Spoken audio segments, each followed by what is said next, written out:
നാമം വാഴ്ത്തപ്പെടുമാറാകട്ടെ. വിശേഷാൽ ഇന്ന് എൻ്റെ സഹോദരി റോസമ്മ, പിന്നെ ഫിലിപ്പങ്കിള്, പിന്നെ ഡാനി, ക്രിസ്ലി, അവരുടെ മക്കള് യശ്വ, ഹന്ന, ഇവർ കടന്നു വന്നതിൽ പ്രത്യേകിച്ച് അവർക്ക് നന്ദി പറയുന്നു, അവർക്ക് വന്ദനം പറയുന്നു. അവർ കളമശ്ശേരി സഭയുടെ ആദ്യകാലം ആളുകളാണ്. 89 മുതൽ 92 വരെ അവരിവിടെ ഉണ്ടായിരുന്നു. സാധാരണഗതിയിൽ ആൾക്കാർ അതിനുശേഷം അവർ അമേരിക്കയ്ക്ക് പോയി കഴിഞ്ഞാൽ പിന്നെ നമ്മളെ ആരെയും ഇവരാരും ഓർക്കില്ല. അപ്പം അങ്ങനെയാണൊരു നടപടി. എന്നാൽ ഫിലിപ്പും റോസമ്മയും അങ്ങനെ ആയിരുന്നില്ല. ഇന്ത്യയിലുള്ളതായിരിക്കുന്ന പ്രവർത്തനത്തെയും നമ്മളെയൊക്കെയും ഓർക്കുവാൻ കഴിഞ്ഞ കാലങ്ങളിലൊക്കെ അവർ മനസ്സ് വെച്ചിട്ടുണ്ട്. അതിന് പ്രത്യേകമായിട്ട് അവർക്ക് നന്ദി പറയുന്നു.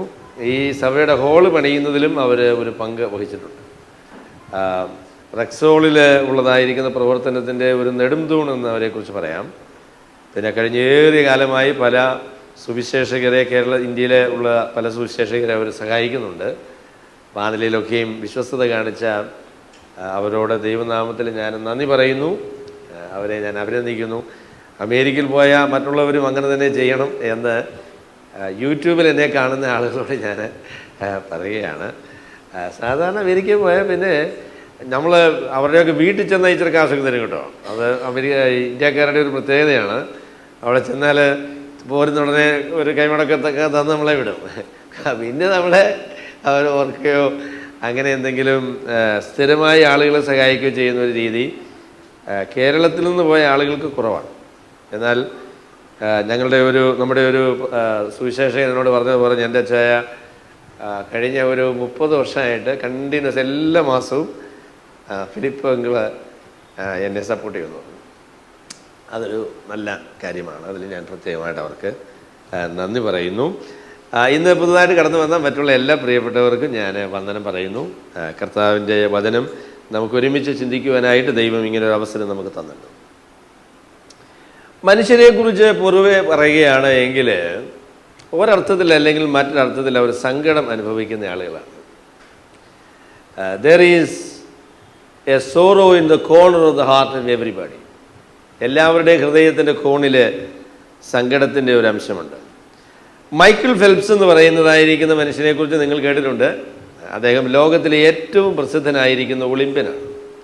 28 മെഡൽ അദ്ദേഹം 3 ഒളിമ്പിക്സിൽ നിന്ന് സമ്പാദിച്ചിട്ടുണ്ട്. ലോകത്തിലെ 80 രാജ്യങ്ങൾ ഒരുമിച്ച് നേടിയ മെഡലുകളാണ് അദ്ദേഹം ഏകനായിട്ട് സമ്പാദിച്ചത്.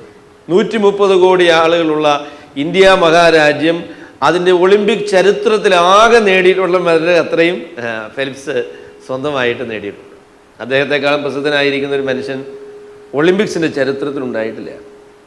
അദ്ദേഹത്തോട് ആളുകൾ ചോദിച്ചു, റിപ്പോർട്ടേഴ്സ് ചോദിച്ചു, താങ്കളുടെ ഏറ്റവും വലിയ സന്തോഷം എന്താണ്, പ്രശ്നം എന്താണെന്ന് ചോദിച്ചപ്പോൾ അദ്ദേഹം പറഞ്ഞു, ആത്മഹത്യ ചെയ്യാതെ ജീവിക്കുക എന്നുള്ളതാണ് എൻ്റെ ഏറ്റവും വലിയ ആഗ്രഹം. ആത്മഹത്യ ചെയ്യാനുള്ളതായിരിക്കുന്ന അനേക പ്രാവശ്യത്തെ ചിന്തകൾ എൻ്റെ ഹൃദയത്തിൽ വന്നിട്ടുണ്ട്.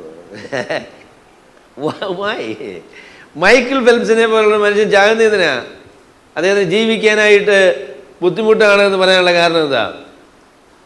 എന്നെ പ്രിയമുള്ളവരെ, ഞാൻ പറയും, ലോകത്തുള്ളത് എന്ത് സമ്പാദിച്ചാലും എന്ത് നേടിയെടുത്താലും മനുഷ്യൻ്റെ ഹൃദയത്തിൻ്റെ കോണിൽ എങ്ങോ ദുഃഖത്തിൻ്റെ ഒരു ഭാഗം ഉണ്ട്. അത് ആർക്കും ഒഴിവാക്കാനായിട്ട് കഴിയുന്ന ആളുകളല്ല. ഒരു ദൈവദാസൻ അതിനെക്കുറിച്ച് പറഞ്ഞ പോലെ, എന്നെ കേൾക്കുന്നതായിരിക്കുന്ന ആളുകൾ കഴിഞ്ഞ ആഴ്ചയിൽ ഒരർത്ഥത്തിൽ ദുഃഖം അനുഭവിച്ച ആളുകളായിരിക്കാം. അല്ലെങ്കിൽ ഇന്ന് എന്നെ കേൾക്കുമ്പോൾ തന്നെ ഹൃദയത്തിൽ വളരെ ദുഃഖമുള്ള ആളുകളുണ്ടാവാം. നിങ്ങൾക്ക് ദുഃഖമില്ലെങ്കിൽ ഇനി ഒരുപക്ഷെ ദുഃഖം നിങ്ങളെ കാത്തിരിക്കുന്നുണ്ടാവാം. അതുകൊണ്ട് ദുഃഖത്തെ നമുക്ക് ഒഴിവാക്കാനായിട്ട് സാധിക്കുകയില്ല. നമ്മളെല്ലാവരും ഒരർത്ഥത്തിൽ അല്ലെങ്കിൽ മറ്റൊരർത്ഥത്തിൽ സങ്കടം അനുഭവിക്കുന്ന ആളുകളാണ്. എങ്ങനെയാണ് നമുക്ക് യഥാർത്ഥമായിരിക്കുന്ന സന്തോഷം കണ്ടെത്തുവാൻ കഴിയുന്നത് എന്ന് അപ്പോസ്തലനായ പൗലോസിനോട് ചോദിച്ചാൽ അതിന് അദ്ദേഹം നൽകുന്നതായിരിക്കുന്ന ഒരു മറുപടിയാണ് ഞാൻ ഇന്ന് നിങ്ങളോട് ഒരുമിച്ച് പറയാൻ സാധിക്കുന്നത്. വേർ ക്യാൻ വി ഫൈൻഡ് അവർ ജോയ്? നമ്മളുടെ സന്തോഷം നമുക്ക് എവിടെയാണ് കണ്ടെത്താനായിട്ട് കഴിയുന്നത്? അതിനെക്കുറിച്ച് അപ്പോസ്തലനായ പൗലോസ് പറയുന്ന കൊരിന്ത്യർക്ക് എഴുതിയ 2-ാം ലേഖനം അതിൻ്റെ 14 മുതൽ അതിൻ്റെ 17 വരെയുള്ളതായിരിക്കുന്ന വാക്യങ്ങളാണ് ഞാൻ ഇന്ന് നിങ്ങളോട് ഒരുമിച്ച് പങ്കുവയ്ക്കാനായിട്ട് ആഗ്രഹിക്കുന്നത്. 2-ാമത്തെ അധ്യായത്തിൻ്റെ 14 മുതൽ അതിൻ്റെ 12 മുതൽ 17 വരെയുള്ളതായിരിക്കുന്ന വാക്യങ്ങളാണ്. അപ്പോൾ നിങ്ങൾ ആ ഭാഗത്തേക്ക് നിങ്ങളുടെ ബൈബിള് തിരിക്കണം. ഞാൻ വേദഭാഗങ്ങൾ വായിക്കുന്നു. 2 കൊരിന്ത്യർ 2-ാമത്തെ അധ്യായത്തിൻ്റെ 12 മുതൽ 17 വരെയുള്ളതായിരിക്കുന്ന വാക്യങ്ങളാണ്. എന്നാൽ ഞാൻ ക്രിസ്തുവിൻ്റെ സുവിശേഷം അറിയിപ്പാൻ ത്രോവാസിൽ വന്നാറെ കർത്താവിന് പ്രവർത്തിക്കായി എനിക്ക് ഒരു വാതിൽ തുറന്നു കിട്ടിയപ്പോൾ എൻ്റെ സഹോദരനായ തീത്തോസിനെ കാണാഞ്ഞിട്ട് മനസ്സിൽ സ്വസ്ഥതയില്ലായകയാൽ ഞാൻ അവരോട് യാത്ര പറഞ്ഞ് മക്കതോന്യയ്ക്ക് പുറപ്പെട്ടു. ക്രിസ്തുവിൽ ഞങ്ങളെ എപ്പോഴും ജയോത്സവമായി നടത്തുകയും എല്ലായിടത്തും ഞങ്ങളെക്കൊണ്ട് തൻ്റെ പരിജ്ഞാനത്തിൻ്റെ വാസന വെളിപ്പെടുത്തുകയും ചെയ്യുന്ന ദൈവത്തിന് സ്തോത്രം. രക്ഷിക്കപ്പെടുന്നവരുടെ ഇടയിലും നശിക്കുന്നവരുടെ ഇടയിലും ഞങ്ങൾ ദൈവത്തിന് ക്രിസ്തുവിൻ്റെ സൗരഭ്യവാസന ആകുന്നു. ഇവർക്ക് മരണത്തിൽ നിന്ന് മരണത്തിലേക്കുള്ള വാസന, അവർക്കോ ജീവനിൽ നിന്ന് ജീവങ്കിലേക്കുള്ള വാസന തന്നെ.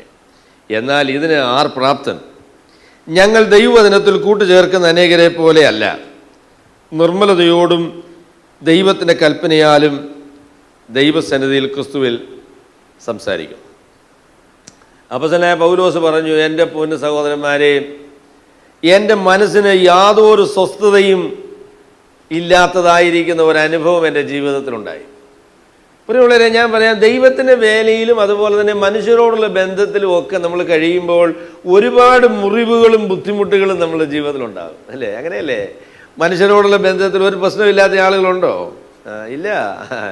നമ്മളൊക്കെ വ്യക്തിബന്ധങ്ങളിൽ സംഘർഷം അനുഭവിക്കുന്ന, വേദന അനുഭവിക്കുന്ന, ബുദ്ധിമുട്ട് അനുഭവിക്കുന്നതായിരിക്കുന്ന ആളുകളാണ്. എന്നോടുള്ള ബന്ധത്തിൽ തന്നെ നിങ്ങൾക്ക് ചിലർക്ക് വേദനയുണ്ടെന്ന് എനിക്കറിയാം. എന്നോട് പിണങ്ങിയ ആളുകളുണ്ട്. കാര്യം ഇടപാടുകൾക്ക് ആ നിലയിലുള്ളതായിരിക്കുന്ന ഒരു ബുദ്ധിമുട്ടുണ്ട്. അതുകൊണ്ടാണ് നമ്മൾ തമ്മിൽ ഇടപെട്ട് കഴിഞ്ഞപ്പോൾ കുറച്ച് കഴിഞ്ഞപ്പോൾ വേദനയായി, പ്രശ്നമായി, ബുദ്ധിമുട്ടായി. പൗലോസ് പറഞ്ഞു, എൻ്റെ സഹോദരന്മാരെ, കൊരിന്ത്യയിലുള്ളതായിരിക്കുന്ന ആളുകളുടെ പ്രവർത്തനം, അവരുടെ ഇടപാടുകൾ, അവർ ചെയ്തതായിരിക്കുന്ന കാര്യങ്ങൾ ഒക്കെ കണ്ട് എനിക്ക് ഭയങ്കര പ്രയാസമായി. ഞാൻ ഈ ദിവസങ്ങളിലെ ചില ദൈവ മക്കൾ ചെയ്യുന്ന കാര്യങ്ങളൊക്കെ ഓർത്ത് എനിക്ക് പ്രയാസമാണ്. എൻ്റെ ഹൃദയത്തിൽ വളരെ ഭാരമുണ്ടായി. ദൈവമേ, മനുഷ്യർ ദൈവത്തെ ആരാധിച്ച് ജീവിക്കേണ്ടതിന് പകരം ഇതിനെന്തിനാ വെറുതെ വഴക്കുണ്ടാക്കണേ? ഇവരെ മറ്റുള്ളവരുമായിട്ട് മത്സരിക്കുന്ന ഈ സമയം ദൈവവേല ചെയ്യാൻ മനസ്സ് വെച്ചിരുന്നെങ്കിൽ എന്ത് അനുഗ്രഹം ഉണ്ടാകുമായിരുന്നു. Most of the time that we spend in unwanted struggles, we could have spent it for the glory of God. ദൈവനാമ മഹത്വത്തിനായിട്ട് പ്രയോജനപ്പെടുത്താമായിരുന്നു. എന്നാൽ അങ്ങനെ ചെയ്യുന്നില്ല മനുഷ്യർ. അവര് മത്സരിക്കുകയും ബുദ്ധിമുട്ടുണ്ടാക്കുകയും പ്രയാസങ്ങൾ ഉണ്ടാക്കുകയും ചെയ്യുന്നു. അവരുടെ പ്രശ്നങ്ങളെ പരിഹരിക്കാനായിട്ട് പൗലോസ് ഒരു കത്തെഴുതി. അതിനെ അദ്ദേഹം പറയുന്ന പെയിൻഫുൾ ലെറ്റർ എന്നാണ് പറഞ്ഞത്. മനുഷ്യരുടെ ജീവിതത്തിൽ വ്യതിയാനം വരണം, അവർ ദൈവത്തെ അനുസരിച്ച് ജീവിക്കണമെന്ന് ആഗ്രഹിച്ചത് കൊണ്ട് പൗലോസ് അവർക്ക് വളരെ കഠിനമായിരിക്കുന്ന ഒരു കത്തെഴുതി. It was A painful letter. ഇത് കൊടുത്തു വിട്ടത് തീത്തോസിൻ്റെ കയ്യിലാണ് കൊടുത്തു വിട്ടത്. അവിടെ കൊരിന്ത്യയിൽ ചെന്നിട്ട് തീത്തോസ് എങ്ങനെയാണ് ഈ കത്തിനോട് അവർ പ്രതികരിച്ചത്, തീത്തോസിനോട് അവർ എന്ത് ചെയ്തു കാണും എന്നറിയാനായിട്ട് അക്കാലത്ത് സെൽഫോണില്ല കേട്ടോ. ഒരു വിളി തീത്തോസെ എങ്ങനെ ഉണ്ടായിരുന്നു എന്ന് ചോദിക്കാനായിട്ട് നിർവാഹമില്ല. He cannot contact him. അവിടെ കുറേ നാളുകൾ അദ്ദേഹത്തിന് വേണ്ടി പ്രതീക്ഷിച്ചു. ആ കാലത്താണ് ദൈവം ത്രോവാസിൽ ഒരു പ്രവർത്തനത്തിനായിട്ട് തനിക്കൊരു വാതിൽ തുറന്നു കിട്ടി. നല്ലൊരു പ്രവർത്തനത്തിനുള്ള സാധ്യതയുണ്ടായി. പക്ഷേ പ്രവർത്തിക്കാനായിട്ട് മനസ്സനുവദിക്കുന്നില്ല, ഹൃദയത്തിൽ സമാധാനമില്ല. അപ്പോസ്തലനായ പൗലോസ് തന്നെ പറഞ്ഞിട്ടുള്ള ഒന്നിനെക്കുറിച്ചും വിചാരപ്പെടരുത്, എല്ലാം പ്രാർത്ഥനയാലും അപേക്ഷിച്ചാലും ദൈവത്തോട് അറിയിച്ചാൽ മതി എന്നൊക്കെ അദ്ദേഹം പറയുന്നയാളാണ്. എങ്കിലും ജീവിതത്തിൻ്റെ പ്രതിസന്ധിയിൽ എല്ലായ്പ്പോഴും സന്തോഷിക്കുവാനും സമാധാനത്തിലായിരിക്കുവാനും മനുഷ്യരായിരിക്കും നമുക്ക് കഴിയുകയില്ല.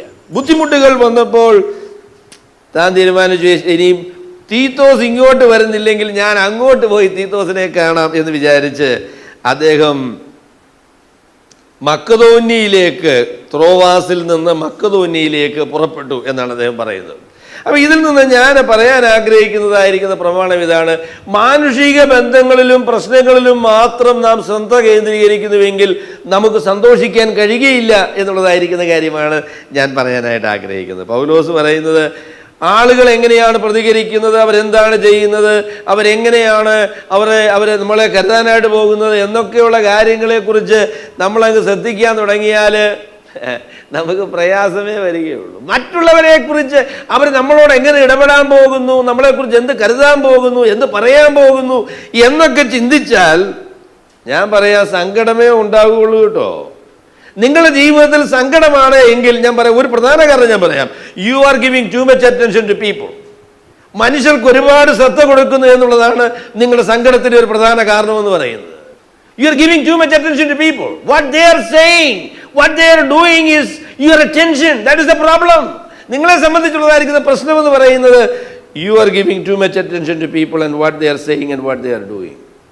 പൗലോസ് പറഞ്ഞു അതിനെ ഒഴിവാക്കാൻ പറ്റില്ല കേട്ടോ. എല്ലായ്പ്പോഴും അത് ഒഴിവാക്കാൻ സാധിക്കുമെന്നൊന്നും ഞാൻ പറയണില്ല. എങ്കിലും പൗലോസ് കണ്ടെത്തിയതായിരിക്കുന്ന ഒരു സന്തോഷത്തെക്കുറിച്ചാണ് തുടർന്ന് താൻ പറയാനായിട്ട് പോകുന്നത്.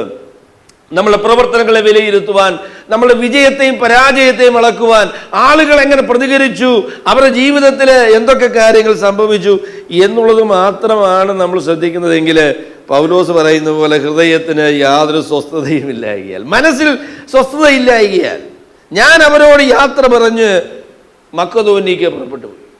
തനിക്ക് സമാധാനമുണ്ടായില്ല, തനിക്ക് പ്രശ്നമായി എന്നാണ് അപ്പോസ്തലനായ പൗലോസ് പറയുന്നത്. അപ്പം ഞാനത് അടിവരയിട്ട് ഒരു പ്രമാണമായിട്ട് പറയട്ടെ. If you are giving too much attention to people, what they say and what they do, then it is a possibility that you might not be able to be happy. നിങ്ങൾക്ക് സന്തോഷിക്കാനായിട്ട് കഴിയാത്തതിൻ്റെ കാരണമെന്ന് പറയുന്നത് മറ്റ് മനുഷ്യരെന്ത് ചെയ്യുന്നു, അവരെങ്ങനെ പ്രതികരിക്കുന്നു എന്നുള്ളത് ആണ് പ്രധാന ശ്രദ്ധ എന്നുള്ളതാണ് അതിൻ്റെ പ്രശ്നം എന്ന് പറയുന്നത്. പൗലോസ് അടുത്തതായിട്ട് പറയുന്ന കാര്യമാണ് ഞാൻ നിങ്ങളോട് പ്രധാനമായും പറയാൻ ആഗ്രഹിക്കുന്നത്. അദ്ദേഹം പറഞ്ഞു, ക്രിസ്തുവിൽ ഞങ്ങളെ എപ്പോഴും ജയോത്സവമായി നടത്തുകയും എല്ലായിടത്തും ഞങ്ങളെ കൊണ്ട് തന്നെ പരിജ്ഞാനത്തിൻ്റെ വാസന വെളിപ്പെടുത്തുകയും ചെയ്യുന്ന ദൈവത്തിന് സ്തോത്രം. നിങ്ങൾ ഈ വാക്കുകൾ വായിച്ചു വരുമ്പോൾ ഒരു 180 ഡിഗ്രി വ്യത്യാസമാണ് ഈ രണ്ട് വാക്യങ്ങൾക്കുള്ളത്. ഒരു വാക്യത്തിൽ നമ്മൾ 13-ാമത്തെ വാക്യത്തിൽ വരുമ്പോൾ അദ്ദേഹത്തിന് യാതൊരു സ്വസ്ഥതയുമില്ല, തൻ്റെ ഹൃദയത്തിൽ യാതൊരു സമാധാനവും ഇല്ല, താൻ വളരെ സങ്കടപ്പെടുന്നതായിരിക്കുന്ന മനുഷ്യനാണ്. എന്നാൽ 14-ാമത്തെ വാക്യത്തിൽ വരുമ്പോഴത്തേക്ക് അദ്ദേഹം സ്തോത്രം പറയുന്നു, ഹല്ലേലൂയ പറയുന്നു, സന്തോഷിക്കുന്നു. അദ്ദേഹം പറയുന്നത് ലൈഫ് ഈസ് എ സെലിബ്രേഷൻ, ജീവിതം എന്ന് പറയുന്ന ഒരു ആഘോഷമാണ് എന്ന് പറയുവാൻ കഴിയുന്ന രീതിയിൽ അദ്ദേഹത്തിന് വന്നതായിരിക്കുന്ന വ്യതിയാനത്തിന്റെ കാരണം എന്താണ്? അതിന്റെ കാര്യം എന്തെന്ന് ചോദിച്ചാൽ തന്റെ നോട്ടത്തിന്റെ ദിശ വ്യത്യാസപ്പെടുത്തി എന്നുള്ളതാണ് അതിന്റെ കാരണം. It was A horizontal look that he had. താൻ തിരശ്ചീനമായ രീതിയിൽ ഇങ്ങനെ നോക്കുന്ന ഒരാളായിരുന്നു. തന്റെ നോട്ടം ദൈവത്തിങ്കിലേക്ക് തിരിക്കുവാനായിട്ട് താൻ മനസ്സ് വെച്ചു. കർത്താവായ യേശുക്രിസ്തുവിലും തന്റെ സുവിശേഷത്തിലും ശ്രദ്ധ കേന്ദ്രീകരിക്കുന്നുവെങ്കിൽ മാത്രമേ നമ്മുടെ ജീവിതത്തെ നമുക്ക് ആനന്ദകരമായിട്ട് നിലനിർത്താനായിട്ട് സാധിക്കുകയുള്ളൂ.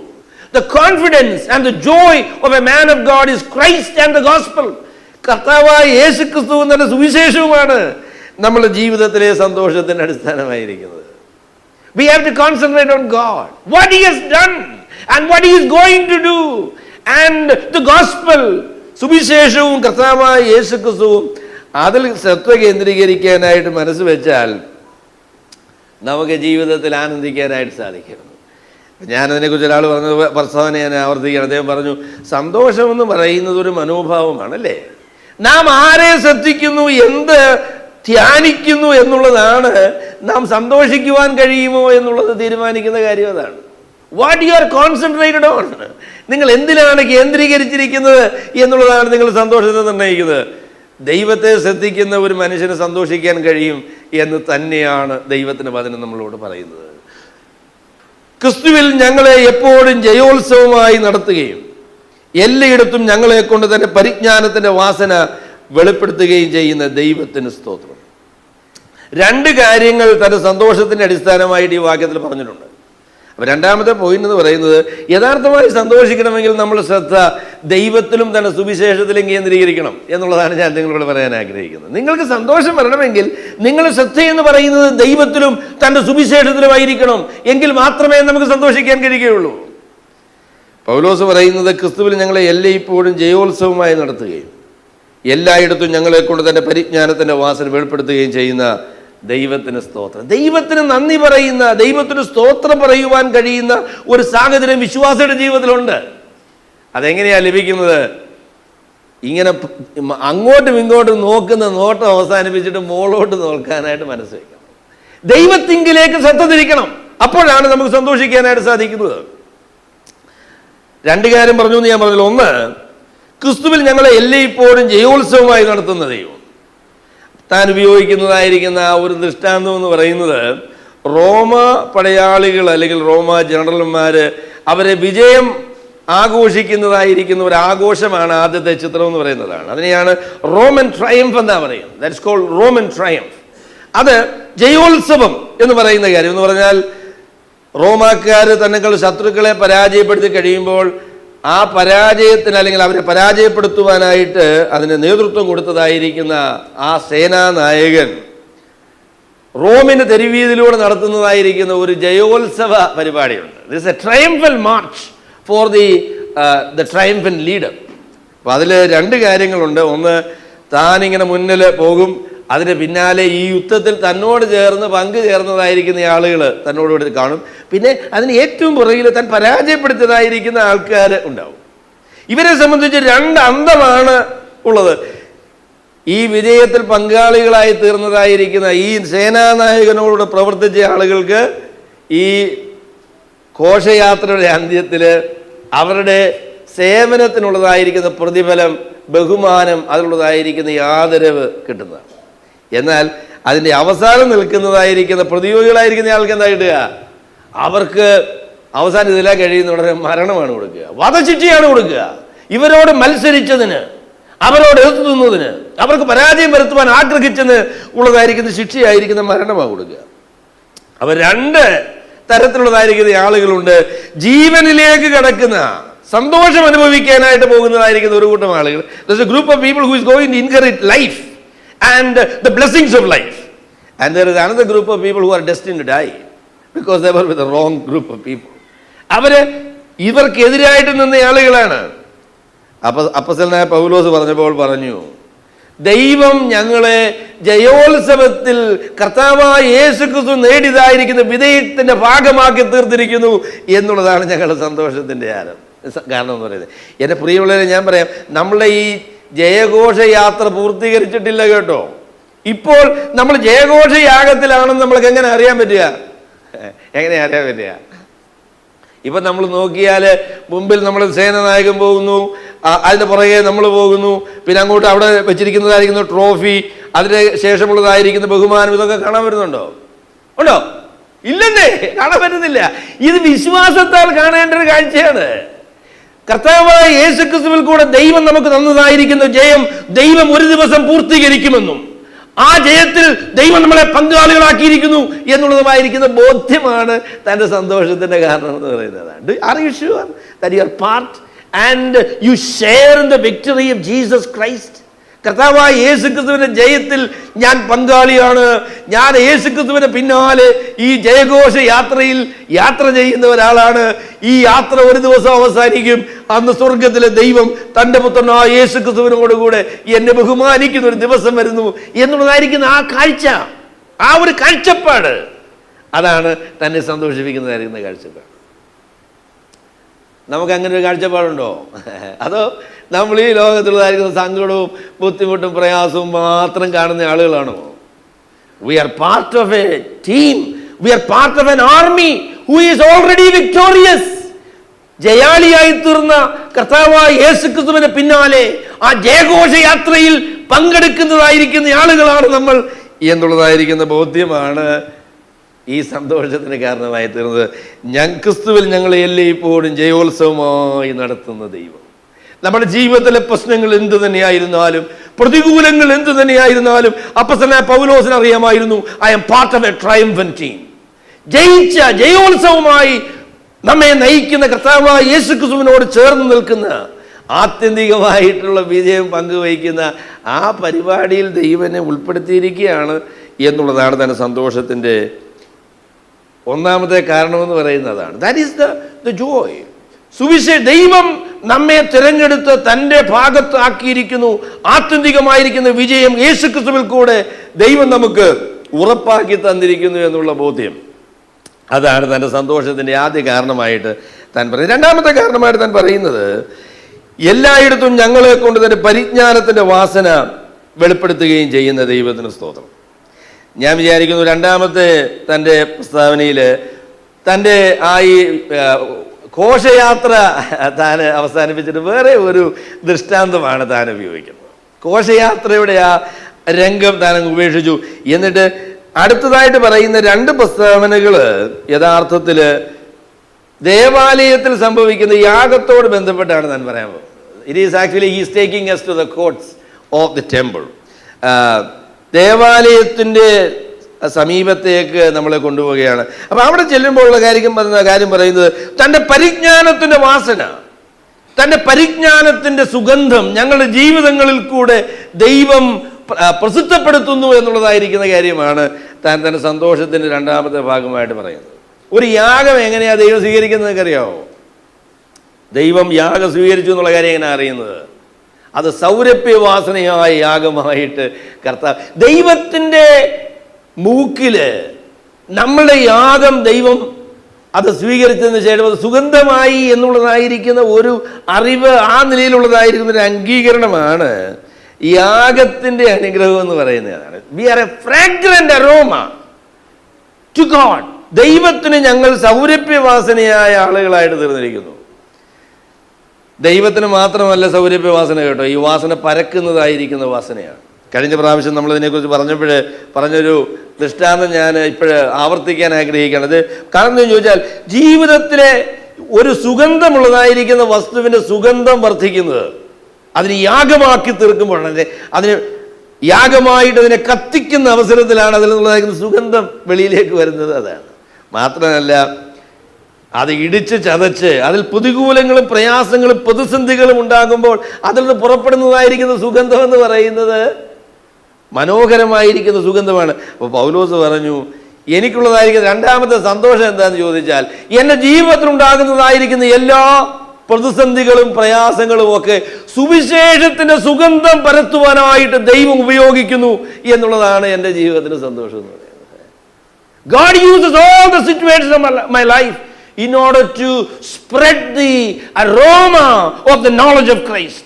കർത്താവായ യേശുക്രിസ്തുവിനെ പരിജ്ഞാനം മറ്റുള്ളവർക്ക് ലഭിക്കുവാൻ. യേശുക്രിസ്തുവിനെ കുറിച്ചുള്ള പരിജ്ഞാനം എന്ന് പറഞ്ഞാൽ സുവിശേഷത്തിന്റെ പരിജ്ഞാനമാണ്. തൻ്റെ ജീവിതത്തിൽ സംഭവിക്കുന്നതായിരിക്കുന്ന കാര്യങ്ങൾ സുവിശേഷം പ്രസിദ്ധപ്പെടുവാൻ, മനുഷ്യന് സുവിശേഷം അറിയുവാൻ കാരണമായി തീരുന്നു. തന്നിലൂടെ സുവിശേഷം പ്രചരിക്കുന്നു എന്നുള്ളതായിരിക്കുന്ന കാര്യമാണ് തൻ്റെ സന്തോഷമായിട്ട് പറയുന്നത്. പ്രിയമുള്ളവരെ, നമ്മുടെ ജീവിതത്തിൽ വരുന്നതായിരിക്കുന്ന പ്രതിസന്ധികളും പ്രയാസങ്ങളും സുഗന്ധം പരത്തുന്ന ഒരു ക്രമീകരണമായിട്ട് തീരുവാനായിട്ട് സാധിക്കും എന്നാണ് ദൈവത്തിൻ്റെ വചനം. അപ്പോസ്തലനായ പൗലോസ് നമ്മളോട് പറയുന്നത്. പ്രതിസന്ധികൾ 2 നിലയിൽ പ്രവർത്തിക്കാൻ സാധിക്കും കേട്ടോ നമ്മുടെ ജീവിതത്തിൽ. Either it can make us bitter or it can make us better. നമ്മുടെ ജീവിതത്തിലെ പ്രതിസന്ധികൾ ഒന്നുകിൽ യേശുക്രിസ്തുവിനെ കുറിച്ചുള്ള പരിജ്ഞാനം, അതിൻ്റെ സുഗന്ധം വർദ്ധിപ്പിക്കുന്ന, പ്രചരിപ്പിക്കുന്നതായിരിക്കുന്ന ഒരു സാഹചര്യമായിട്ട് തീരാം, അല്ലെങ്കിൽ പിന്മാറ്റത്തിൻ്റെയും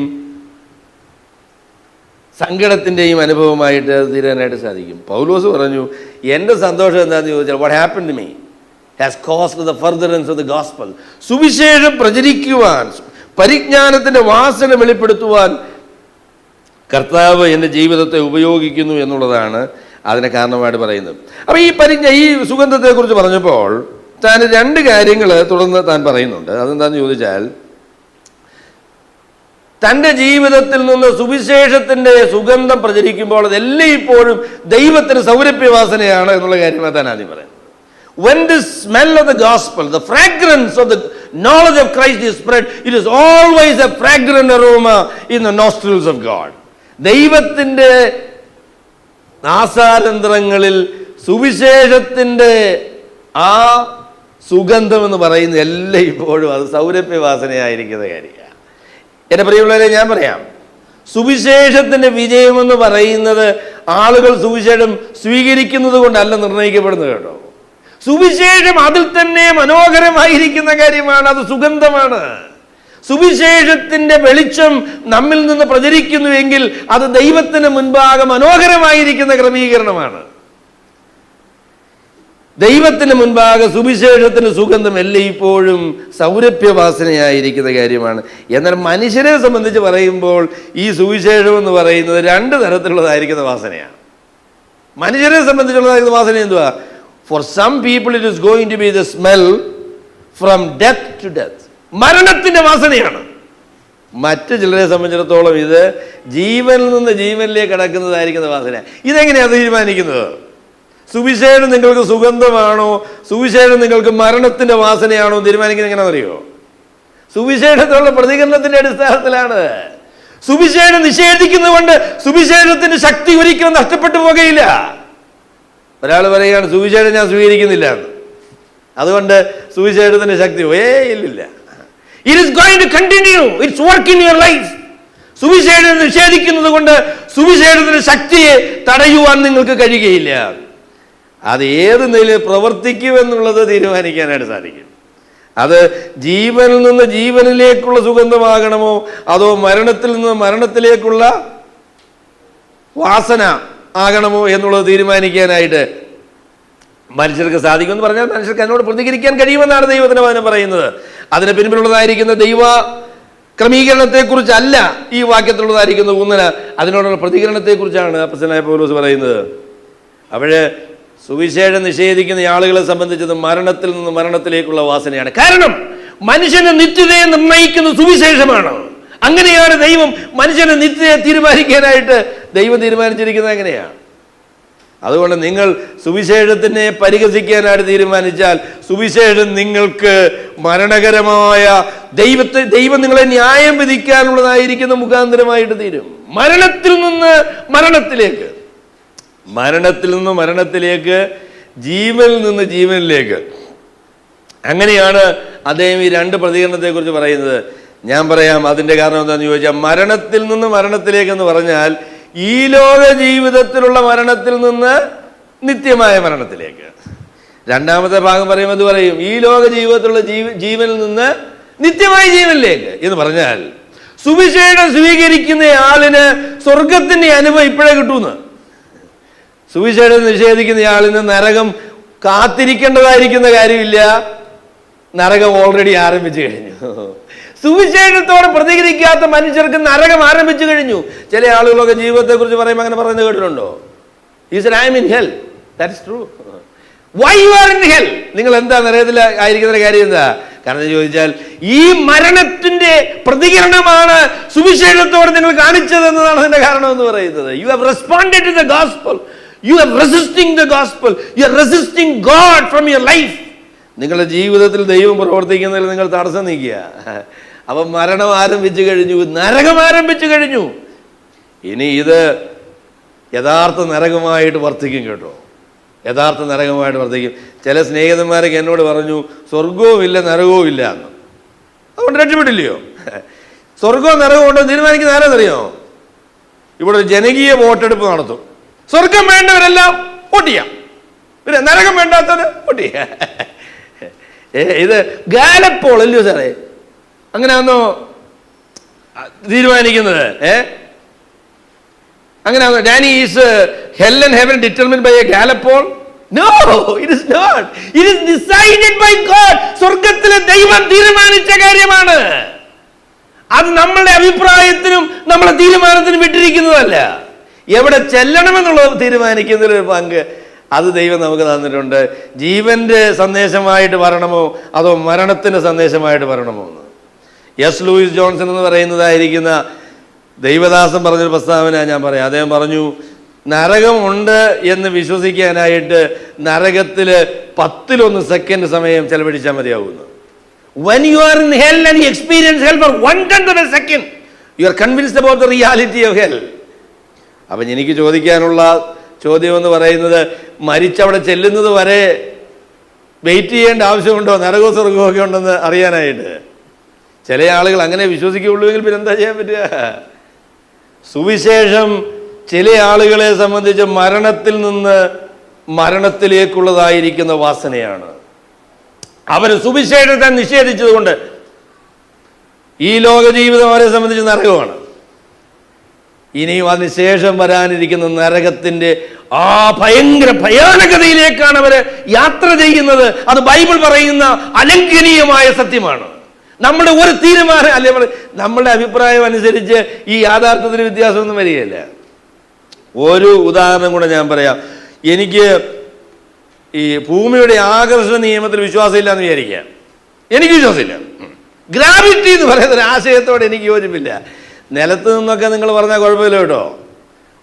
ഒരു 10 നില കെട്ടിടത്തിൻ്റെ മുകളിൽ നിന്നുകൊണ്ട് നിങ്ങൾ ഭൂമിയുടെ ആകർഷണത്തിൽ എനിക്ക് വിശ്വാസമില്ലാന്ന് പറഞ്ഞാൽ താഴോട്ട് ചാടിയ പ്രശ്നമാകും. കാരണം നിങ്ങൾ വിശ്വസിച്ചോ ഇല്ലയോ എന്നുള്ളത് ഭൂമിയുടെ ആകർഷണ നിയമം ചോദിക്കില്ല. താഴേക്ക് വന്ന് പതിക്കുക എന്നുള്ളത് അലംഘനീയമായ നിയമമാണ്. There is no question whether you believe in the law of gravity or not. It is a reality that is going to affect you whether you believe it or not. നിങ്ങൾ വിശ്വസിച്ചാലും കൊള്ളാം ഇല്ലെങ്കിലും കൊള്ളാം, ആ യാഥാർത്ഥ്യം നിങ്ങളെ പിടിച്ചടക്കും എന്നുള്ളതിന് യാതൊരു സംശയമില്ല.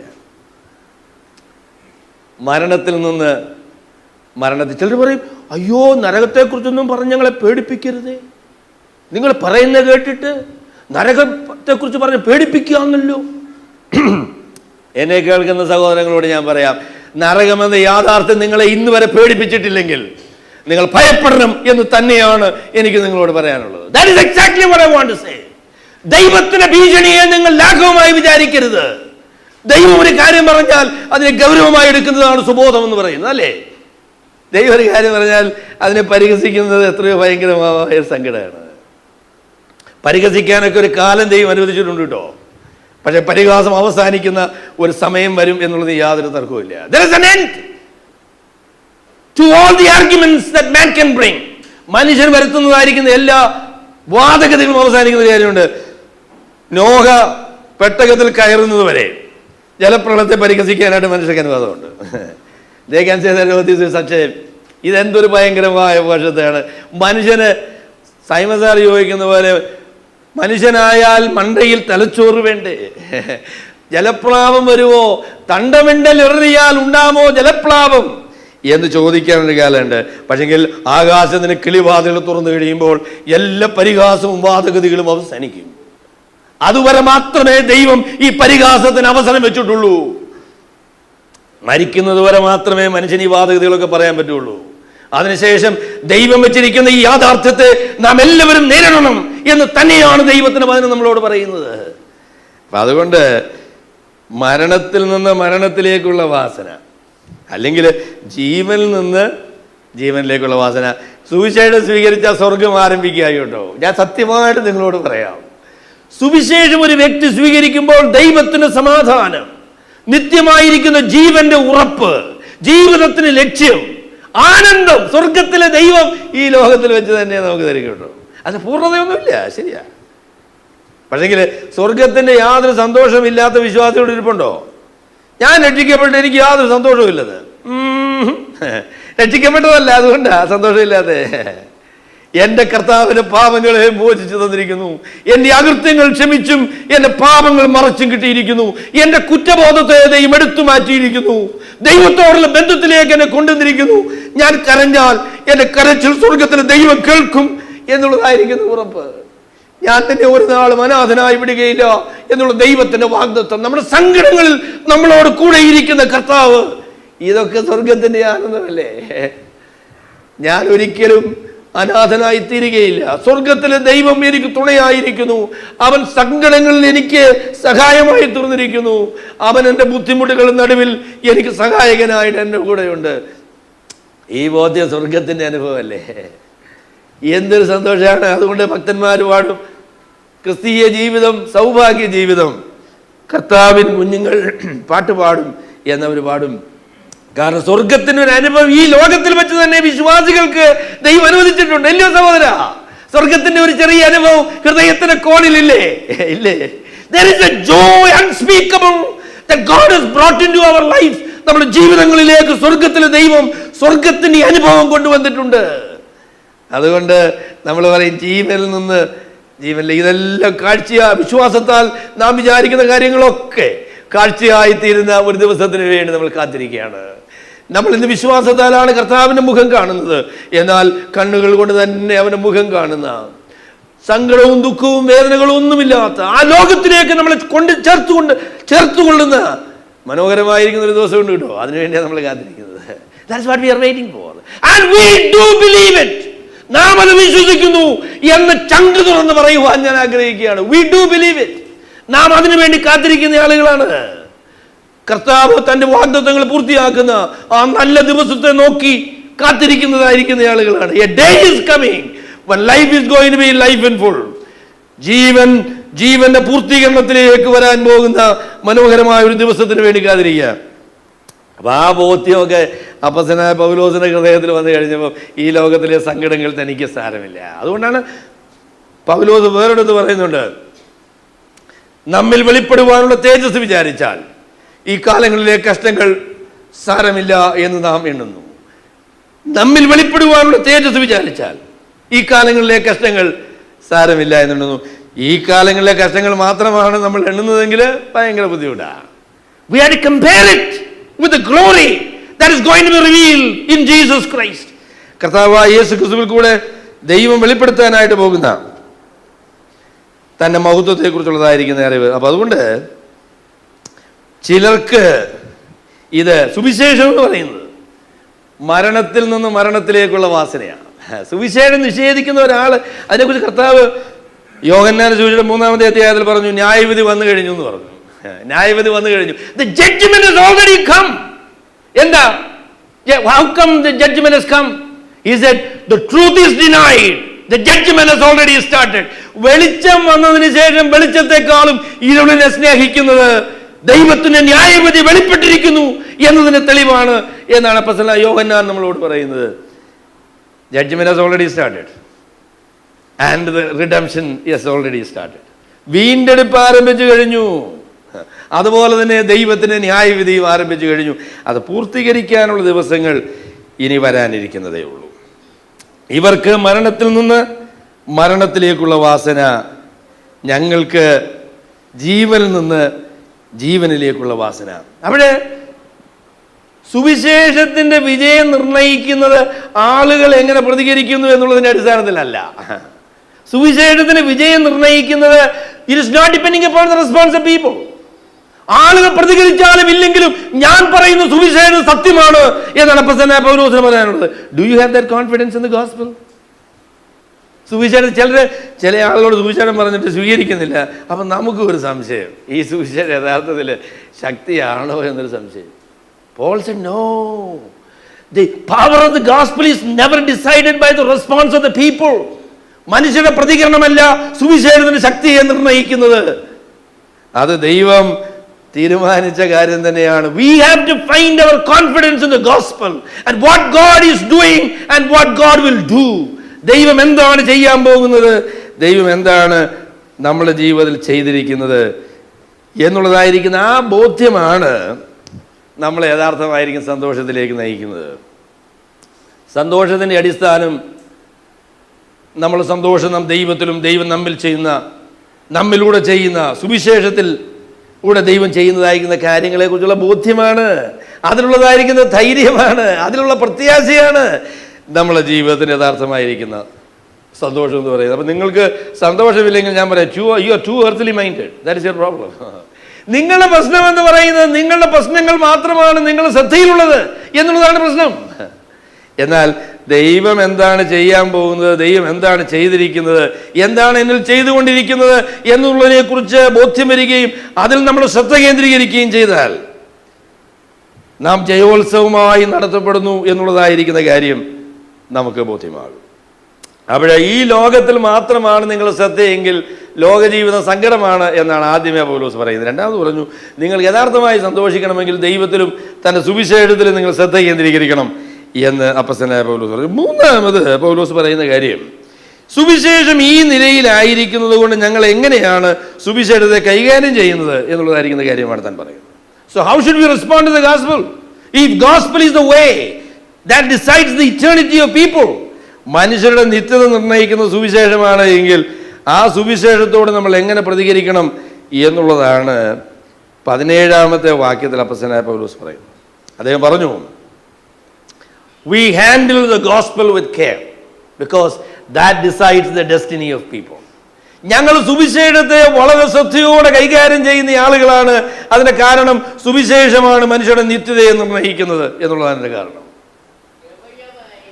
അതുകൊണ്ട് എൻ്റെ പൊന്നു സഹോദരങ്ങളെ ഞാൻ പറയാം, സുവിശേഷം എങ്ങനെ പ്രസംഗിക്കുന്നു, സുവിശേഷം എങ്ങനെ നമ്മൾ മറ്റുള്ളവർ എങ്ങനെ നാം വിശ്വസിക്കുന്നു എന്നുള്ളതിനെക്കുറിച്ച് നമുക്ക് വളരെ വ്യക്തമായിരിക്കുന്ന ഒരു കാഴ്ചപ്പാടുണ്ടാകണം. സുവിശേഷത്തിന്റെ വ്യക്തത, അതിന്റെ സുവിശേഷത്തിലുള്ളതായിരിക്കുന്ന ശ്രദ്ധ നഷ്ടപ്പെട്ടു പോയൊരു കാലത്താണ് നമ്മൾ ജീവിക്കുന്നത്. The gospel is lost with so many people. അനേകം ആളുകളെ സംബന്ധിച്ച് സുവിശേഷം പ്രശ്നമല്ല. സുവിശേഷം പ്രസംഗിക്കുന്ന എത്ര വേദികളുണ്ട്. സമ്പത്തും അതുപോലെ തന്നെ സൗഖ്യവും ഒക്കെ പ്രസംഗിക്കുന്ന ഒരുപാട് ആളുകളുണ്ട്. അതുപോലെ തന്നെ ശക്തി, ഫയർ ഒക്കെ പ്രസംഗിക്കുന്ന ആളുകളുണ്ട് കേട്ടോ. സത്യസുവിശേഷം പ്രസംഗിക്കുന്നതായിരിക്കുന്ന വേദികൾ വളരെ കുറവാണ്. അതിന് കാര്യം ഞാൻ പറയാം. അതിന് കാര്യം എന്താ? സഹോദരന്മാർക്ക് അറിയത്തില്ല ഒരു കാര്യം. അതെന്താ കാര്യം? നിങ്ങൾക്കറിയത്തില്ലെങ്കിൽ ഞാൻ പറയാം. കാര്യം എന്ന് വെച്ചാൽ സുവിശേഷത്തിന് മാർക്കറ്റ് കുറവാണ്. അതുകൊണ്ടാണ്. ആളുകൾ കൂടാനുള്ള വഴി എന്തുവാ? സുവിശേഷം പ്രസംഗിക്കുന്നു എന്ന് പറയുന്ന ഉടനെ ആൾക്കാർ മെഴുകുതിരിയുമായിട്ട് ഇങ്ങനെ നിൽക്കുക, അല്ലയോ? എന്തിനാ? സുവിശേഷം കേൾക്കാനുള്ള താല്പര്യം. നല്ല കാര്യം. അതിനാളെ കിട്ടില്ല. രോഗശാന്തി ഉണ്ടെന്ന് പറഞ്ഞാലോ, നിങ്ങളുടെ കൊച്ചിന് മെഡിക്കൽ കോളേജിൽ അഡ്മിഷൻ കിട്ടാനുള്ളതായിരിക്കുന്ന ഒരു അനുഗ്രഹം ഇവിടെ കിട്ടുമെന്ന് പറഞ്ഞാലോ, നിങ്ങൾക്ക് കാണാം ലോങ് ക്യൂ. അന്തോണിയോസ് പുണ്യാളന്റെ അതിന് മുമ്പ് ആളുകൾ നിൽക്കുന്നതിന്റെ കാര്യം എന്താന്ന് ചോദിച്ചാൽ, അവർ ചില പ്രശ്നങ്ങളുമായിട്ട് നിൽക്കുക കേട്ടോ. അവരുടെ പ്രശ്നങ്ങൾക്ക് താൽക്കാലികമായിരിക്കുന്ന പ്രശ്നത്തിന് പരിഹാരം കിട്ടും എന്ന് വിചാരിച്ച് ആ വെയിലും കൊണ്ട് നിൽക്കുകയാണ്. സുവിശേഷം പറയാമെന്ന് പറഞ്ഞാൽ സുവിശേഷം കേൾക്കാൻ ആളുകൾക്ക് മനസ്സില്ല. സുവിശേഷത്തിന് എല്ലാ കാലത്തും മാർക്കറ്റ് കുറവാണ്. അപ്പൊ അതുകൊണ്ട് കച്ചവടക്കാരായിരിക്കുന്ന സുവിശേഷകന്മാർ എന്ത് ചെയ്യും? വിൽക്കുന്ന സാധനം വാങ്ങാൻ താല്പര്യമുള്ള കാര്യം വിൽക്കും, അല്ലേ? അങ്ങനെയല്ലേ ചെയ്യുക? നിങ്ങൾ മിടുക്കനായിരിക്കുന്ന വ്യാപാരിയാണെങ്കിൽ നിങ്ങളുടെ സ്റ്റോക്ക് എന്തുമായിരിക്കും സജു സഹോദര? ആളുകൾ വാങ്ങിക്കുന്ന കാര്യമായിരിക്കും സ്റ്റോക്ക്. ദൈവമേ, ചില ഉപദേശിമാര് കയറി നിന്ന് കാണിക്കുന്ന കസരത്ത് കണ്ടാല് ആളുകൾക്ക് അവരുടെ ചരക്ക് വിറ്റ് കാശുണ്ടാക്കാനുള്ളതായിരിക്കുന്ന പരിപാടിയാണിത്. സുവിശേഷം അങ്ങനെ വിൽക്കാൻ പറ്റുകയില്ല. അതുകൊണ്ട് സുവിശേഷം കൈവിട്ട് കളയാനുള്ളതായിരിക്കുന്ന സാധ്യത നമുക്കുണ്ട് എന്നുള്ളതായിരിക്കുന്ന ഭയനിർദ്ദേശമാണ് അപ്പോസ്തലനായ പൗലോസ് വരുന്നത്. സുവിശേഷത്തോടുള്ള ബഹുമാനം കുറഞ്ഞു പോയോ? പലപ്പോഴും വിശ്വാസികൾക്ക് സുവിശേഷത്തോട് ആവശ്യത്തിനുള്ളതായിരിക്കുന്ന ബഹുമാനമില്ല എന്നുള്ള പ്രശ്നമാണ്. We have lost our confidence in the gospel because people are not accepting it. It is not popular. സുവിശേഷം എന്ന് പറയുന്നത് ആളുകളുടെ മുൻപിൽ പ്രസിദ്ധിയുള്ള, അല്ലെങ്കിൽ അവര് കൈയടിക്കുന്ന ഒരു സന്ദേശമല്ല എന്നുള്ളത് കൊണ്ട് സുവിശേഷത്തിലുള്ള ധൈര്യം മനുഷ്യർക്ക് നഷ്ടപ്പെട്ടു പോയിരിക്കുന്നു. എന്നാൽ പൗലോസിന്റെ തീരുമാനം എന്താണെന്നറിയാമോ? നിങ്ങൾ കേൾക്കണം. ഞങ്ങൾ ദൈവവചനത്തിൽ കൂട്ടുചേർക്കുന്ന അനേകരെ പോലെയല്ല, നിർമ്മലതയോടെ ദൈവത്തിന്റെ കൽപ്പനയാലും ദൈവസന്നിധിയിൽ ക്രിസ്തുവിൽ സംസാരിക്കുന്നു. ഞങ്ങൾ ദൈവവചനത്തോടുകൂടെ കൂട്ടുചേർക്കുന്ന ആളുകളല്ല. ആളുകൾ സ്വീകരിക്കുന്നില്ല, ആളുകൾ എതിർക്കുന്നു. അവർക്ക് ഈ പറയുന്ന കാര്യം സ്വീകാര്യമല്ല എന്നുള്ളത് കൊണ്ട് പറയുന്ന കാര്യത്തിലൊക്കെ ഇച്ചിരി വെള്ളം ചേർത്ത്, അല്ലെങ്കിൽ ഇച്ചിരി മായങ്ങളൊക്കെ ചേർത്ത് ആളുകൾക്ക് ഇഷ്ടപ്പെടുന്ന രീതിയിൽ പിള്ളേരെ മരുന്ന് കുടിപ്പിക്കുന്ന പോലെ, അല്ലേ? കയ്പുള്ള മരുന്നാന്ന് എന്ത് ചെയ്യണം പ്ലസ് സഹോദരി? ഞാൻ പറയാം, ഇച്ചിരി തേനൊഴിക്കണം. അപ്പൊ ഈ കയ്പങ്ങും അതിന്റെ അങ്ങ് മൂടത്തക്ക രീതിയിൽ കുറച്ച് തേനുമൊക്കെ അങ്ങോട്ട് ഒഴിച്ച് അങ്ങോട്ട് കൊടുത്താൽ ഒരു പക്ഷേ ഇത് പിള്ളേരുടെ അകത്താക്കാനുള്ളതായിരിക്കുന്ന സാധ്യതയുണ്ട്. അപ്പൊ അതുകൊണ്ട് ഒരു സേവൻ എന്നോട് പറഞ്ഞു, സഹോദര, അങ്ങനെ സുവിശേഷ പ്രസംഗം ഒന്നും പറയരുത്, നമ്മളൊരു വിടുതലിന്റെ ശുശ്രൂഷ എന്ന് വല്ലതും പറയാമെങ്കിൽ ആൾക്കാർ വരും. അപ്പൊ അതുകൊണ്ട് ആ നിലയിൽ എന്തെങ്കിലുമൊക്കെ, അപ്പോൾ ആളുകൾ വരുന്ന രീതിയിൽ കാര്യങ്ങൾ അവതരിപ്പിക്കുന്നതിനെ സംബന്ധിച്ച് എനിക്ക് തർക്കമൊന്നും എന്നെ കുറിച്ച് എനിക്ക് പ്രയാസമില്ല കേട്ടോ. But what we are saying has to be the truth. നാം പറയുന്ന കാര്യങ്ങൾ സുവിശേഷമായിരിക്കണം, അത് സത്യമായിരിക്കണം, ദൈവവചനത്തോട് കൂട്ടിച്ചേർക്കാനായിട്ട് പാടില്ല. യോഹന്നാൻ അപ്പോസ്തലൻ എന്ന് പറയും കൂട്ടിച്ചേർക്കുന്നവരെ സംബന്ധിച്ച്. അവര് പറയും, ഈ പുസ്തകത്തിൽ എഴുതിയിരിക്കുന്ന സകല ബാധയും അവന്റെ മേൽ വരുന്നു. ദൈവത്തിന്റെ ന്യായവിധി ദിവസത്തിൽ സുവിശേഷത്തോട് കൂട്ടുചേർത്ത സുവിശേഷകന്മാർക്ക് നേരെ ദൈവത്തിന്റെ ന്യായവിധി ഉണ്ടാകും എന്നാണ് ദൈവത്തിന്റെ വചനം പറയുന്നത്. ഞങ്ങൾ ദൈവവചനത്തിൽ കൂട്ടുചേർക്കുന്ന അനേകരെ പോലെയല്ല. അങ്ങനെ പറയാൻ നമുക്ക് സാധിക്കുമോ? അതോ ഞങ്ങളും ആൾക്കാർക്ക് ഇഷ്ടമില്ലായിരുന്നു എൻ്റെ കർത്താവെ, അതുകൊണ്ട് ഞങ്ങൾ കുറച്ചൊക്കെ മായം ചേർത്താണ് ഇത് കൊടുത്തത് എന്ന് പറയാനായിട്ട് അങ്ങനെ സംഗതിയാവരുത്. We have to believe the gospel and we have to preach the gospel. As the true gospel, സുവിശേഷത്തിന്റെ സത്യവചനം പ്രസംഗിക്കാനായിട്ട് മനസ്സ് വയ്ക്കണം. ചില ആളുകളൊക്കെ ദോഷമായ കാര്യം പറഞ്ഞേച്ച് അപ്പസ്തലനായ പൗലോസ് പറഞ്ഞ കാര്യം ആവർത്തിക്കും. കേട്ടോ, അതെന്താണെന്നറിയോ? ഞങ്ങൾ പറഞ്ഞതിനെതിരായിട്ട് ഞങ്ങളാകട്ടെ സ്വർഗത്തിൽ നിന്ന് ദൂതനാകട്ടെ വന്ന് പറഞ്ഞാൽ അവൻ ശപിക്കപ്പെട്ടു. ഇവരെന്തോ പറഞ്ഞേ? സുവിശേഷമെല്ലാം എടുത്തു കളഞ്ഞേച്ച് അവർക്ക് വേണ്ടാത്ത, അവർക്ക് ഇഷ്ടമുള്ള കാര്യമൊക്കെ പറഞ്ഞേച്ചാണ് പൗലോസിന്റെ ഈ പ്രസ്താവന അതിനോട് ചേർത്ത് പറയുന്നത്. ഞാൻ പറയാം, അങ്ങനെ പറയാനായിട്ട് ദൈവം നമ്മളെ അനുവദിച്ചിട്ടില്ല. സുവിശേഷം പറഞ്ഞതിന് ശേഷം പറയണം, ഞങ്ങൾ പറഞ്ഞതിന് വിരുദ്ധമായി ഞങ്ങളോ അല്ല സ്വർഗത്തിൽ നിന്ന് ദൂതനോ വന്നതിനെതിരായി പറഞ്ഞാൽ അവൻ ശപിക്കപ്പെട്ടവനാണ് എന്ന് പറയണം. അപ്പം അതുകൊണ്ട് സുവിശേഷത്തിൽ കൂട്ടിച്ചേർക്കുന്ന അനേകരെ പോലെയല്ല. പിന്നെ എങ്ങനെയാണ് അദ്ദേഹം പ്രസംഗിക്കുന്നത്? നിർമ്മലതയോടും എന്ന് പറഞ്ഞാൽ in its purity, there is no contamination, we have not added anything to it. സുവിശേഷത്തോട് ഞങ്ങൾ ഒന്നും കൂട്ടി ചേർത്തിട്ടില്ല, അതിൽ മാലിന്യം ചേർത്തിട്ടില്ല. അതായിരിക്കുന്ന നിലയിൽ കയ്പാണ് എങ്കിൽ അങ്ങനെ തന്നെയാ കൊടുത്തിട്ടുള്ളത്. ആളുകൾ ആദ്യം രുചി നോക്കിയവർക്ക് ഇഷ്ടപ്പെട്ടില്ല എന്നുള്ള കാര്യം ശരിയാണ്. But we haven't added anything to the gospel that might be palatable to people. ആളുകൾക്ക് സ്വീകാര്യമാകണമെന്ന് വെച്ച് ഞങ്ങൾ സുവിശേഷത്തിൽ ഒന്നും കൂട്ടി ചേർത്തിട്ടില്ല. അതിന്റെ നിർമ്മലതയിൽ, പ്യൂരിറ്റി, അതിന്റെ ആയിരിക്കുന്ന നിലയിൽ തന്നെ 100% പ്യൂർ, അങ്ങനെ സാധനം കിട്ടിയാലെന്നാ പറയുന്നത്. But that is what we want to preach. അതാണ് നമ്മൾ പ്രസംഗിക്കാനായിട്ട് ആഗ്രഹിക്കുന്ന കാര്യം. രണ്ടാമത് പറഞ്ഞത് ദൈവത്തിന്റെ കൽപ്പനയാലും. നമ്മള് സുവിശേഷം ഏൽപ്പിച്ചതെന്ന് പറയുന്നത് മനുഷ്യരാരുമല്ലോ കേട്ടോ. അപ്പോസ്തലനായ പൗലോസ് സുവിശേഷം പ്രസംഗിക്കുമ്പോൾ തന്റെ ഹൃദയത്തിലുണ്ടായിരുന്ന ആ ബോധ്യം എന്താണെന്ന് ചോദിച്ചാൽ, ദൈവം എന്നോട് പറഞ്ഞ സന്ദേശം എന്നുള്ളതാണ്. ദൈവത്തിന്റെ കൽപ്പനയാൽ. ഇത് ആളുകളെ പ്രസാദിപ്പിക്കാനും ആളുകളെ കയ്യടി വാങ്ങിക്കാനും ഒന്നുമല്ല. My ultimate responsibility is with God. ദൈവത്തോടാണ് എൻ്റെ ഉത്തരവാദിത്വം. ദൈവമാണ് എന്നെ ഏൽപ്പിച്ചത്. ചില സഹോദരന്മാരൊക്കെ ഇങ്ങനെ പിണങ്ങിയൊക്കെ നിൽക്കുമ്പം അവരുടെ ആ നിപ്പൊക്കെ കാണുമ്പോൾ എനിക്ക് തോന്നിയിട്ടുണ്ട്, ഇവരെ ആരാ ഇങ്ങോട്ട് വിളിച്ചേ? ആരാ വിളിച്ചേ? എന്റെ പൊന്നു സഹോദരൻ, ഞാൻ ചോദിക്കുന്നത്, ദൈവത്തിന്റെ സഭയിലേക്ക് വിളിച്ചാക്കിയത് ബാബു ജോർജ് സഹോദരനാണോ അതോ വേറെ സഹോദരന്മാരാണോ? ആണെങ്കിൽ നിങ്ങളൊക്കെ വിട്ടേച്ച് നിങ്ങൾ പണിക്ക് പോകും. എന്താ പറയേണ്ടത്? പക്ഷേ സ്വർഗത്തിലെ ദൈവമാ വിളിച്ചെങ്കിൽ ഇതിനകത്ത് നിന്നേ ഒക്കത്തുള്ളൂ.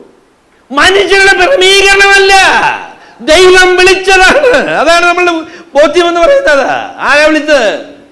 കർത്താവായ യേശുക്രിസ്തു തന്റെ രക്തത്താൽ വിലയ്ക്ക് വാങ്ങിയ ദൈവത്തിന്റെ ജനമായിട്ട് ദൈവം യോജിപ്പിച്ച ആളുകളാണ്. ചില ആളുകളുടെ ഇടപാടൊക്കെ കണ്ടാൽ പിണങ്ങി, നിങ്ങളുടെ കൂടി ഞാനില്ല.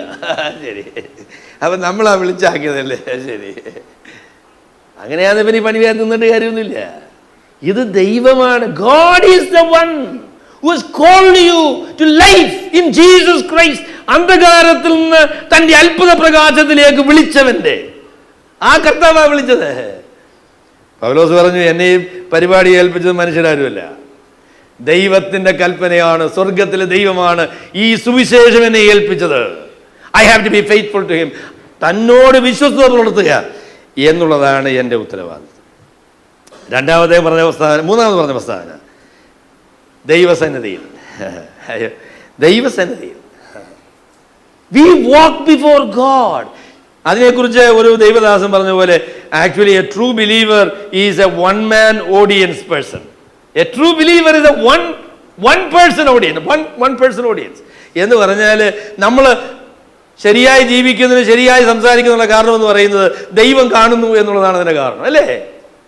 മനുഷ്യരെ കാണിക്കാനല്ലെന്ന്, ദൈവത്തിന് മുൻപാകെ, ദൈവസന്നിധിയിൽ. പഴയ നിയമ വിശുദ്ധന്മാരെ കുറിച്ചൊക്കെ ബൈബിൾ പറയുന്ന വളരെ പ്രസിദ്ധമായിരിക്കുന്ന ഒരു പ്രസ്താവന എന്താണെന്ന് ചോദിച്ചാൽ, അവർ ദൈവത്തിന് മുൻപാകെ നടന്നു എന്ന്. They walked before God. അവർ ദൈവത്തിന് മുൻപാകെ നടന്നു. Who is your ultimate responsibility to? നിങ്ങളുടെ ആത്യന്തിക ഉത്തരവാദിത്വം എന്ന് പറയുന്നത് ആരോടാ? എന്നോടല്ല കേട്ടോ. എനിക്ക് നിങ്ങളോടൊരു ഉത്തരവാദിത്വം ഉണ്ടെന്നുള്ളത് ശരിയാ, നിങ്ങൾക്ക് എന്നോട് ഒരു ഉത്തരവാദിത്വം ഉള്ളത് ശരിയാ. But I am not the ultimate responsibility. നമ്മളൊക്കെ ദൈവത്തിന് പിന്നാലെ വരുവാനുള്ള കാരണം കർത്താവ് തന്നെ നമ്മളെ വിളിച്ചു എന്നുള്ളതാണ്. ദൈവത്തിന്റെ മുൻപാകെ നടക്കുന്ന ആളുകളാണ്. ദൈവത്തോടാണ്, കർത്താവായ യേശുക്രിസ്തുവിനോടാണ് നമുക്ക് കാര്യമുള്ളത്. നമുക്ക് പിണങ്ങിപ്പാനൊക്കത്തില്ല. Because God has called us. Jesus Christ has called us. നമ്മളെ വിളിച്ചതെന്ന് പറയുന്ന കർത്താവാണ്. അതുകൊണ്ട് കർത്താവിനോടാണ് എനിക്ക് കാര്യമുള്ളത്. കർത്താവിന് മുൻപാകെയാണ് ജീവിക്കുന്നത്, ദൈവസന്നിധിയിലാണ് ജീവിക്കുന്നത്. അപ്പം അതിലൊരു അപകടം കൂടെ ഉണ്ട് കേട്ടോ. ഒരു അപകടമുണ്ട്. ദൈവത്തിന് മുൻപാകെ ജീവിക്കുന്ന അപകടം എന്താ സഹോദരി? ദൈവത്തിന് മുമ്പാകെ ജീവിക്കുന്ന അപകടം അവിടെ ഞാൻ പറയാം. വേലയിറക്കൊന്നും നടക്കൂല. അതാണ് അതിൻ്റെ അപകടം എന്ന് പറയുന്നത്. നമ്മുടെയൊക്കെ മുമ്പിലാണെങ്കിൽ അപ്പം വാള് വന്നു, ശരി ശരി. സർക്കാർ ഓഫീസുകളിൽ ജോലി ചെയ്യുന്ന ആളുകൾ, നിങ്ങൾ ബാങ്കിലൊക്കെ വ്യത്യാസമാണെന്ന് എനിക്കറിയാം. ഏത് സാധാരണ ഓഫീസ്, അതിൻ്റെ സൂപ്പർവൈസർ, എല്ലാവരും ഒന്ന് കെറ്റപ്പായി. കാരണം ചോദിച്ചാൽ സൂപ്പർവൈസറിന് വേണ്ടിയാണ്, അല്ലെങ്കിൽ സൂപ്പർവൈസറിനെ പേടിച്ചിട്ടാണ് എന്തെങ്കിലും ചെയ്യുന്നത്, അല്ലയോ? അല്ല, കർത്താവിനെ പേടിച്ചിട്ടാണ്. കർത്താവിൻ്റെ കണ്ണുകളിൽ നിന്ന് എപ്പോഴാണ് മാറി നീക്കാൻ പറ്റുക? അവൻ്റെ നോട്ടത്തിൽ നിന്ന് മാറി നിന്ന് കർത്താവിനെ മറച്ച് കാര്യങ്ങൾ ചെയ്യാൻ സാധിക്കുന്നത് എപ്പോഴാണ്? When can we hide for him and do something in his absence? ദൈവത്തിൻ്റെ അസാന്നിധ്യത്തിൽ കാര്യങ്ങൾ ചെയ്യാൻ പറ്റുന്നത് എപ്പോഴാണ്? അത് സാധിക്കില്ല.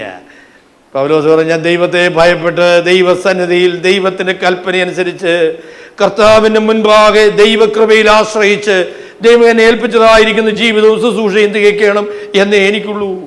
Because I'm interested with the life and death gospel. മനുഷ്യന്റെ നിത്യതയെ നിർണ്ണയിക്കുന്ന സുവിശേഷം ദൈവം എന്നെ പരമേൽപ്പിച്ചിരിക്കുന്നു എന്നുള്ളതായിരിക്കുന്ന ബോധ്യത്തിൽ I am very careful with regard to the gospel. സുവിശേഷത്തെ സംബന്ധിച്ച് handle with care because it is going to decide the destiny of people. മനുഷ്യരുടെ ജീവമരണ ക്രമീകരണത്തിനായിട്ട് ദൈവം വെച്ചിരിക്കുന്ന സുവിശേഷമാണ് ദൈവം നമ്മളെ പരമേൽപ്പിച്ചിരിക്കുന്നത്. അതിനനുസൃതമായ രീതിയിൽ മാത്രമേ നമുക്ക് സംസാരിക്കാൻ സാധിക്കുകയുള്ളൂ. അതിനനുസൃതമായ രീതിയിൽ മാത്രമേ നമുക്ക് ജീവിക്കാനായിട്ട് സാധിക്കൂ. I cannot contradict the gospel either with my word or with my deed. എൻ്റെ വാക്കുകളിലൂടെയോ എൻ്റെ ജീവിതത്തിലൂടെയോ സുവിശേഷത്തിനെതിരെ ജീവിക്കുവാൻ കഴിയുകയില്ല. Because that decides the eternity of people. എന്നെ കേൾക്കുന്നവര്, എന്നെ കാണുന്ന ആളുകൾ സുവിശേഷത്തിനെതിരെ ഒരു നിലപാടെടുക്കുവാൻ എൻ്റെ നിമിത്തം ഇടവരരുത് എന്നുള്ളതാണ് പൗലോസിന്റെ തീരുമാനം എന്ന് പറയുന്നത്. എന്നെ കണ്ടിട്ട് ഇങ്ങനെയൊക്കെ ആ സൂചേടകന്മാരെങ്കിൽ സൂചേടത്തിന് വലിയ കാര്യമൊന്നുമില്ല. അതിനേക്കാളും സങ്കടകരമായ പ്രസ്താവനയുണ്ടോ? എൻ്റെ പേരിൽ സുവിശേഷത്തിന് അപമാനം വരുത്തുക, എന്നെ കണ്ട് സുവിശേഷത്തെ അപമാനിക്കുവാൻ മനുഷ്യർ ധൈര്യപ്പെടുക, അതത്രയോ ഭയങ്കരമായ ഭയാനകമായിരിക്കുന്ന കുറ്റമാണ്. So I always need to be careful that I speak the gospel truthfully and I represent the gospel truthfully by the grace of God. ദൈവത്തിന് കൃപയാൽ സുവിശേഷത്തിന് അനുസൃതമായ രീതിയിൽ ജീവിക്കുവാൻ, സുവിശേഷം സത്യസന്ധമായി പ്രഘോഷിക്കുവാൻ അതിനായിട്ട് ഞാൻ തീരുമാനിച്ചിരിക്കുന്നു എന്നാണ് അപ്പോസ്തലനായ പൗലോസ് പറയുന്നത്. എൻ്റെ സഹോദരങ്ങളെ, ഞാൻ ചോദിക്കട്ടെ, ആർ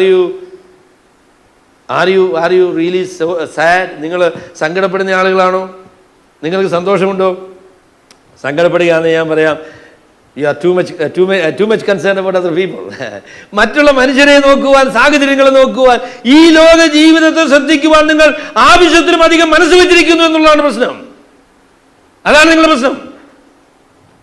കർത്താവിലും അവൻ്റെ സുവിശേഷത്തിലും നമുക്ക് തന്നതായ ഭാഗ്യത്തിലും നമ്മൾ ശ്രദ്ധ കേന്ദ്രീകരിക്കുന്നുവെങ്കിൽ നമ്മൾ ജയോത്സവമായിട്ട് നടത്തപ്പെടുന്നു എന്നുള്ള കാര്യം നമുക്ക് മനസ്സിലാവും. We are joyful in the Lord because we are in a triumphal procession which God, Jesus Christ has won for us. നമുക്ക് വേണ്ടി നേടിയെടുത്ത ആ ഭയങ്കര ഘോഷയാത്രയിൽ കർത്താവിനെ പങ്കാളിയാക്കിയിരിക്കുകയാണ്. ഒരു ദിവസം ഈ യാത്ര തീരും, അന്ന് കർത്താവ് തൻ്റെ സന്നിധിയിൽ എന്നെ മാനിക്കും എന്നുള്ളതായിരിക്കുന്ന ആ ബോധ്യത്തിലാണ് നമ്മൾ ജീവിക്കുന്നത്. അതുകൊണ്ട് I handle my life and the gospel very carefully.